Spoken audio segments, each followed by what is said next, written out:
Email prospecting. It's been the go-to outreach method for decades, and I'm sure you get a lot of emails yourself. But let's be honest, it rarely works the way people think it does. Open rates are shrinking, spam filters are tightening, and inbox fatigue is real. And today's guest breaks down why the old spray and pray approach no longer delivers results and how human connection beats automation every day. Troy Harrison, I got 10 emails just now. How about you? Jeff, as we were recording this, it's noon Central Time. I've gotten 28 that I've deleted so far this morning. I Delete. counted them up just before we started because I thought they'd be a good piece of information. And you took away my spray and pray line, so I'm a little disappointed by that. That means we're in sync. We're thinking. Yes, it No, does. but seriously, that spray and pray works across all marketing methods, really, when you think about it. But email marketing, it's easy to do because you can have a huge list and just send and hope and pray and well, spray and pray. Don't send us an email, talk to us. How do you feel about today's topic? Well, I call email prospecting the snuggie of sales. It's comforting. It makes you think you're doing something. You know, when salespeople sit there and just blast out emails, makes them feel like they're doing something, but it doesn't really accomplish anything and it doesn't really fill the top of the funnel. And you said something a minute ago that I want to come back to. You said you've got to have a large list. I'm going to say that's incorrect. I think nowadays you got to have a monstrous list because, once upon a time, when we think back to the glory days of direct mail marketing, response rates were considered 1 to 2% was good. In other words, if you sent out 100 direct mail pieces, you get 1 to 2 active responses by your recipients. Email at one time was probably about half of that. I'd say about half to 1% response. And that then dropped off by a tenth, but even at a tenth of a percent, that meant that if you sent out 1,000 emails, you're probably going to get one active response. That rate sucked, but it was better than nothing. And I'm going to say that's dropped by at least 10 more. Because people are just carpet bombed with emails, just like I am. And there are certain market segments that just blow me up. For instance, the list and database industry. I am constantly getting a list of attendees for such and such. I just got one this morning for the list of attendees to the ISSA show, and I'm going to freaking be there. It just amazes me. And some of these emails, I sit there and go, does anybody ever actually buy from them? The answer is probably no. I saw an ad on Facebook a while back for this company that was talking about their great email marketing results. And on this one emailing project, they said they sent out 560,000 emails. Think about that. 560,000, over 500,000 emails. They got 21 responses. And they said, here's 21 responses. Okay, first of all, you've got to be able to gather a database of 500,000 to get those 21 responses. And think about how many of the ones that didn't respond blocked you. Because that's the other danger, is that you can get blocked. So now that I've kind of gone on a little bit of rant here about emailing, let's back it down. Let's talk through it logically. One of the things I always hear salespeople say is, Troy, I want to send out an email to warm up that cold call. I'm gonna send out an email, let them know who I am, and they're gonna remember it. And then when I call, it's gonna warm up that call, and they're gonna be excited to talk to me. It doesn't happen. First of all, that email is probably going to get deleted. Second of all, there's a hell of a good chance that you'll be blocked. And third of all, even if you call 2 hours after the email, they're so bombed by emails, they're not going to remember it. As a matter of fact, it can work the opposite. What I've seen is that sometimes a voicemail increases your read-through rate on an email. If people hear what they can immediately discern to be a live, actual, living, functioning, breathing human being talking to them and giving their name, then sometimes that can actually increase the chance that an email is going to get read. But for an email to get read, it can't be spray and pray.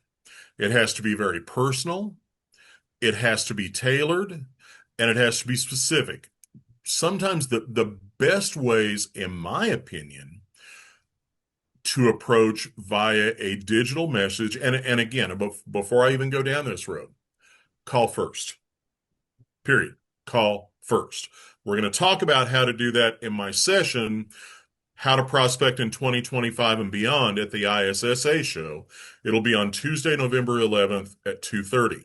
Be there. But so that's where we're going to talk about the call. But call first. Leave a good voicemail. And then if you can look at, for instance, their LinkedIn profile or something that they've posted and find a very distinct hinge that says, here's a reason for us to talk. Then create an email. You, in the subject line, use their name. Here's what I saw. Jeff, I saw this on your profile. Let's talk about it. And then your message needs to be very specific, authentic, and non-generic. Then you got a shot, but it's only a shot. It's still a very low percentage. Now, I personally like to see email used more for lead nurturing, uh, and down funnel communication than I do to see it as top of funnel initiation, because in my opinion, it just hurts you more than it helps you. So yeah, that's why I call it the snuggie of sales, because here's what it is. Salespeople, most of them nowadays have CRM systems that log their emails that they've sent out. Just like I use HubSpot and it automatically logs my emails. So at the end of the day, their manager pulls up a report and they can look at it and they say, oh, John sent 85 emails. Those 85 emails didn't accomplish anything, but John can say, yeah, I've been prospecting all day. I've been sending emails. But salespeople do it because typically email doesn't tell you no. And even though it generates less results than calling, it's less frustrating. So that's why they do it. That's why they call it the snuggie of sales. So, Troy, you mentioned a while ago ISSA show list. Someone's offering to you to purchase that. Hmm. I get the same pitches and I work here. So, That is a well qualified email that they're sending out to you. yeah, I tend not to pull out my credit card too quickly when I get those offers like that. But and I agree about the call first. Sometimes I'll do a LinkedIn message first and Yeah. say I'm gonna also drop you a note. If someone wants to improve their email prospecting based on what we're talking about here, what would be some real quick fixes you would recommend? Less is more. And when I say less is more, I mean instead of trying to send out 100 emails in an hour, or 50 emails in an hour, however many, find 10 people that have a really good reason to want to talk to you.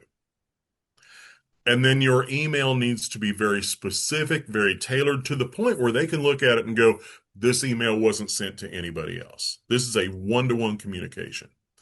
One thing we haven't talked about yet, but is worth touching on is AI suspicion. I think it is a growing phenomenon because I see so many people. I even wrote an article about it a little while back. I see so many people. If you see, let's say you see a video of something remarkable popping up on TikTok or Facebook, by the third comment, somebody's saying that's AI, even if it isn't. So what people are craving right now is human to human authenticity. So it needs to read like it was written by human fingers touching a keyboard where that same message wasn't sent out to 1,000 other people. So yeah, I less is more, and then the message itself needs to be short and to the point. Uh, Spammers use long copy in their emails. Authentic salespeople who are trying to connect don't.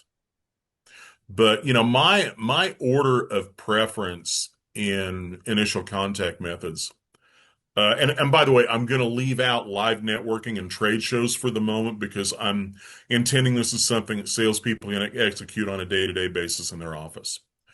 Order of preference is telephone call, LinkedIn connection, email, and email is way down. Well, I hear you about that. It's just an easy way to reach out to people. Your AI comments are spot on, and I say that because I received one today, and it had that flavor. Hmm. So I take the copy of the email, a little lengthy. I put it into an AI checker, which you can do, by the way. I mean, there's many out there. Grammarly's Hmm. one of them. I think there's probably dozens out there. And it said this 100% text is AI generated. Now, if you're sending an email trying to prospect and they can see that it's AI, how much do you really care? I guess that's my question. I think people are caring more and more. I'm suspicious of AI checkers, and I'll tell you why. A while back, I have a client that I was helping write a job ad to hire salespeople, and they had one of their sales managers who has his own issues. And he read it. He read it, and he told the boss. He said, "Well, I put this in an AI checker, and it said it was written by AI, and it wasn't. It was written like this with my own Mhm. fingers on the keyboard. I'm kind of doing jazz hands, I guess. But so then I wrote one using Claude, long, and my techniques, long prompts, some editing and that kind of stuff. Sent that over, and they put it in the same AI checker, and it said it was 100% human written. Nothing's for So, sure. yeah, Yeah. I mean, it, and prospecting is another area of marketing, sales, and interpersonal communications where AI is really causing some upheaval. And we'll touch on that in my session too. All right. Well, Troy, I think we covered it nicely. Any final words of advice that we might have missed? Not really. I guess the only, and I'm going to plug my session again. If you want to see a complete method for prospecting, Tuesday, November 11th, 2:30 at the Mandalay Bay in Las Vegas, and you'll have to look up what room it is. I don't have my room assignment yet, but I'm looking forward to it.